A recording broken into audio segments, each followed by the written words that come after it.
Okay, hi, my name is Africia Rabare. I'm a graduate student at Kennesaw State University in the Masters in Integrated Global Communication program. And I'm here today with Dr. Laura Palmer. How are you doing, Dr. Laura? I'm great. How are you? I'm good. Would you care to tell us about yourself? Sure. So I'm Dr. Laura Palmer, and I am the Department Chair for Technical Communication and Interactive Design at Kennesaw State University, and I hold a PhD and a Master's in Technical Communication and Rhetoric. Oh, that's wow. Okay. Now, for those of us who are not very used to the term technical communication, would you give us a brief explanation about what technical communication is? Yeah. Technical communicators are the people who take complex ideas and make them understandable for the intended audience. And we used to be technical writers at one time, but changes in technology have allowed us to do video, graphics, audio, and mixes of all of the above to make an effective communication product. All right, thank you. And right now in your current role, would you share with us a few of the challenges you may be facing and successes? Okay, so definitely the challenges are primarily getting people to know what technical communication is.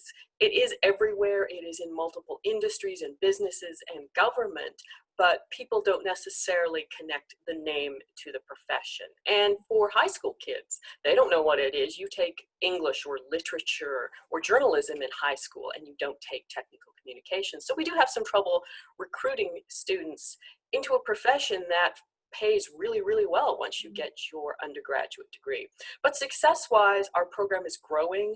Our graduates are probably walking out into the job market at about $55,000 a year, which is very good for an undergraduate in a humanities social sciences program. You know, you see the higher salaries in engineering, but not in humanities social sciences. So people who do our degree love it and they go on to have great careers.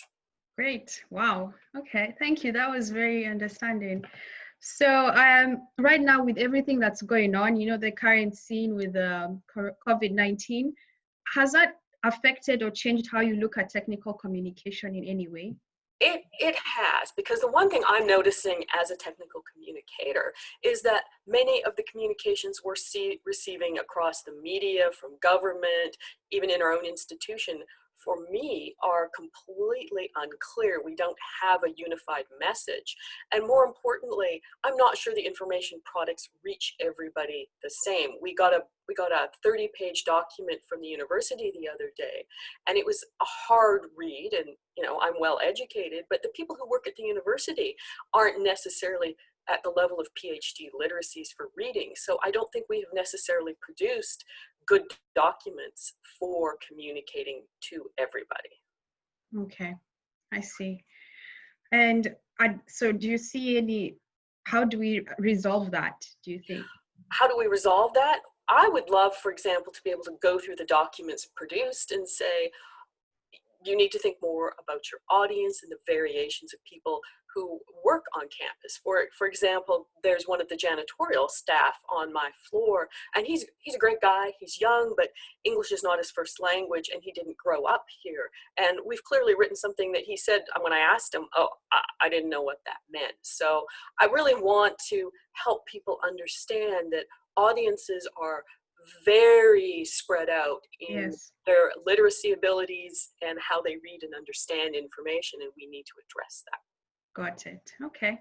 Now, finally, what would you share with potential students or potential young adults who would want to go into the field of technical communication? Any word of advice for them? Yeah, I have always said if you like detail, you're going to be a good technical communicator. And the detail is important because you think of it this way: if you're writing a science document and you confuse Fahrenheit with Celsius, or for example, in my case, I'm Canadian, kilometers are still in my head. Yeah. Kilometers with miles, that can have a really severe impact on the accuracy of the information you produce, and that could cause someone to hurt themselves or create a dangerous situation. So if you're a detail person, but you like writing and graphics, and you like to help people understand concepts, you'll be a great technical communicator. All right, great. Thank you so much for your time. You're welcome. And thank you for sharing with us today. Okay. Appreciate it. Bye. Bye.